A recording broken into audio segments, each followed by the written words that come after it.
Écoute, pour revenir un peu sur ma carrière, alors qu'est-ce qui a fait que je suis arrivé à un moment donné chez Brussels Airlines? J'ai commencé d'abord pendant plus de 10 ans dans un secteur tout à fait différent qui est le FMCG. J'ai commencé chez Beiersdorf, puis j'ai été chez Campbell's et enfin pendant 7 ans chez Unilever. Et la ligne rouge à travers tout ça, c'est que finalement, le produit qu'on market est relativement peu important, c'est l'angle de la façon dont on market les choses. Et dans chaque produit, il y a des choses intéressantes. Et ce qu'il faut essayer de voir, c'est en quoi est-ce que cette chose intéressante rencontre des aspirations de consommateurs. Et c'est ça qu'il faut essayer de magnifier. Et c'est pour ça que le marketing a quelque chose, je trouve, de magique.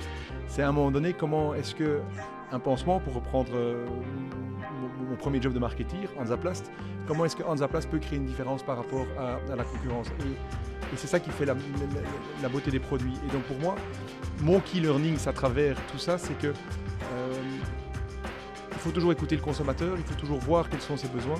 Et chaque produit peut répondre à un besoin. Et c'est ça qu'il faut essayer de trouver. Quel est le match entre le produit finalement et le consommateur. Et comment est-ce que ça, on peut le mettre en avant pour créer finalement de la valeur, aussi bien pour le consommateur que pour nous. Et c'est pour ça qu'à un moment donné, après cette carrière en FMCG, j'ai décidé de passer dans l'aérien. Parce que d'un marketing de produits, je voulais passer à un marketing de service.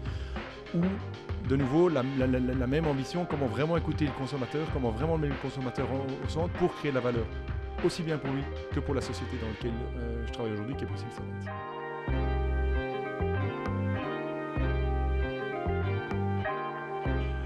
Écoute, effectivement, aujourd'hui, pour reprendre ta question, qui est à un moment donné, où est-ce qu'on place le consommateur finalement dans l'aérien par rapport à mon ancienne industrie, où le consommateur est réellement au centre, dans l'aérien, j'ai envie de dire qu'il arrive petit à petit, parce que finalement, les bonnes réflexions sont enfin en train de se passer, à savoir qu'à un moment donné, en mettant le consommateur au centre, on crée de la vraie valeur ajoutée pour lui et pour la compagnie aérienne.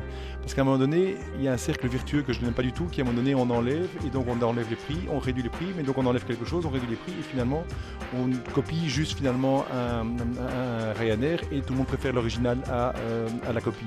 Et chez Brussels Airlines, dans le groupe Lufthansa de façon générale, on essaie vraiment de remettre le consommateur au centre, parce qu'en écoutant réellement ce que le consommateur veut, on crée de la valeur. En créant de la valeur pour le consommateur, nous, ça nous permet aussi de créer de la valeur à travers les billets qu'on crée et autres. Et plus on parvient à créer de la valeur à travers ce qu'on fait, plus le consommateur est content, plus il revient. Et donc, au lieu d'avoir un cercle vertueux qui va vers le bas, on crée un cercle vertueux qui va vers le haut.